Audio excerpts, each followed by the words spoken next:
ভুল করবেন না। দেখেছেন আপনাদের নেত্রীর অবস্থা, কালকে দেখেছেন দরবেশ বাবার দাড়িকে চেয়েছে কিভাবে শুয়ে আছে অবস্থা। যদি এটা এই মেসেজ আপনারা ক্লিয়ার হয়ে থাকেন তাহলে কোনো ভুলের শিকার হবেন না, তাহলে তার অবস্থা ভয়াবহ পরিপূর্ণ হবে। যে আন্দোলন হয়েছে এই আন্দোলন কোনো ছাত্র সমাজের একক না, এখানে ছাত্র জনতার সমস্ত আন্দোলন। আমাদের সংগঠনের নেতাকর্মীরা মারা গেছে, তাই আমরা বলতে চাই আমাদের সম্মিলিত সবার চেষ্টায় আজকে এই ফ্যাসিবাদী সরকার এ দেশ থেকে পালিয়েছে। বাংলাদেশ আওয়ামী লীগ হয়তো কোনো এক সময় তাদের কোনো একটা ঐতিহ্য ছিল, কিন্তু পুরো বাংলাদেশ তথা পৃথিবীতে তারা এখন একটা সন্ত্রাসী লীগ হিসেবে পরিচিত হয়েছে। তাদের যে সর্বোচ্চ নেত্রী এদেশের সাধারণ জনগণ ছাত্র সমাজ প্রায় 500-র অধিক লোক খুন করে পলায়ন করেছে।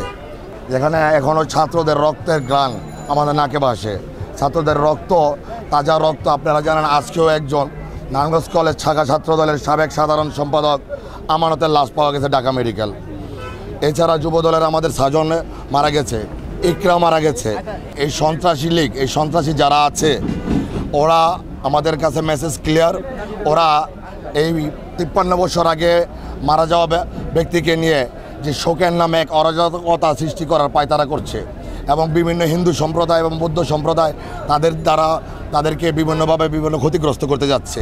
তো আমরা ইনশাল্লাহ কথা দিতে চাই নারায়ণগঞ্জবাসী তথা বাংলাদেশের সাধারণ জনগণের শান্তি রক্ষার্থে আমরা সর্বোচ্চ প্রতিহত করব, এবং এই অরাজকতা সৃষ্টিকারীদের যেখানে যেখানে খুঁজে পাওয়া যাবে নারায়ণগঞ্জ মহানগর যুব দলের পক্ষ থেকে এবং নারায়ণগঞ্জ মহানগর মূল দল তথা অঙ্গ সংগঠনের পক্ষ থেকে আমরা যে কমিটি করে দিচ্ছি, এবং সেটা সব প্রশাসনকে সাহায্য করার জন্য প্রত্যেকটা এলাকা ভিত্তিক আমাদের লোকজন থাকবে।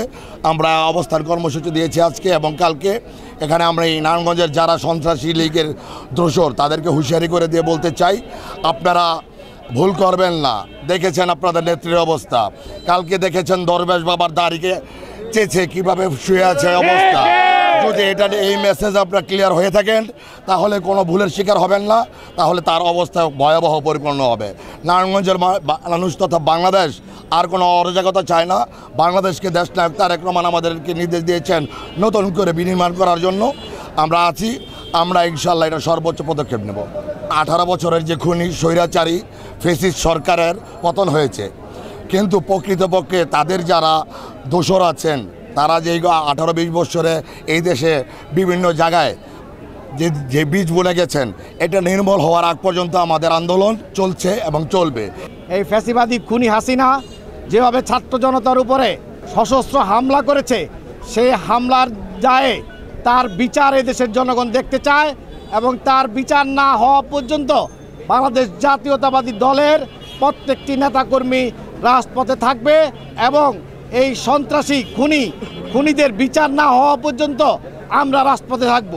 এখানে সারা বাংলাদেশে যে এই ধরনের হামলা ভাঙচুর হচ্ছে, যেগুলি হয়েছে সেগুলি এই আওয়ামী লীগের প্রেতাত্মারাই, যারা গুপ্তি মেরেছিল, তারা বিএনপির নাম ভেঙে তারা বিভিন্ন জায়গায় অরাজকতা করেছে যেন বিএনপিকে বিতর্কিত করা যায়। কিন্তু এদেশের জনগণ জানে বিএনপির নেতাকর্মীরা 16 বছর যাবৎ নির্যাতন হামলা মামলায় জর্জরিত, তাই বিএনপির নেতাকর্মীরা হামলা মামলা কোনো জায়গায় করে নাই বাংলাদেশে।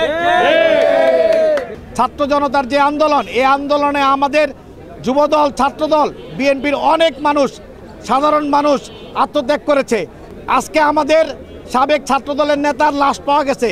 কারা কিভাবে তাকে গুম করেছিল, হত্যা করেছিল, তার রহস্য উদ্ঘাটনের জন্য আইন শৃঙ্খলা বাহিনীর কাছে আমার অনুরোধ রইল। যে আন্দোলন হয়েছে এই আন্দোলন কোনো ছাত্র সমাজের একক না, এখানে ছাত্র জনতার সমস্ত আন্দোলন। আমাদের সংগঠনের নেতাকর্মীরা মারা গেছে, তাই আমরা বলতে চাই আমাদের সম্মিলিত সবার চেষ্টায় আজকে এই ফ্যাসিবাদী সরকার এ দেশ থেকে পালিয়েছে। তার দোসরদের বিচার না হওয়া পর্যন্ত আমরা রাজপথে ছিলাম, অতীতে যেমন ছিলাম, আমরা ইনশাল্লাহ আগামী দিনেও থাকবো।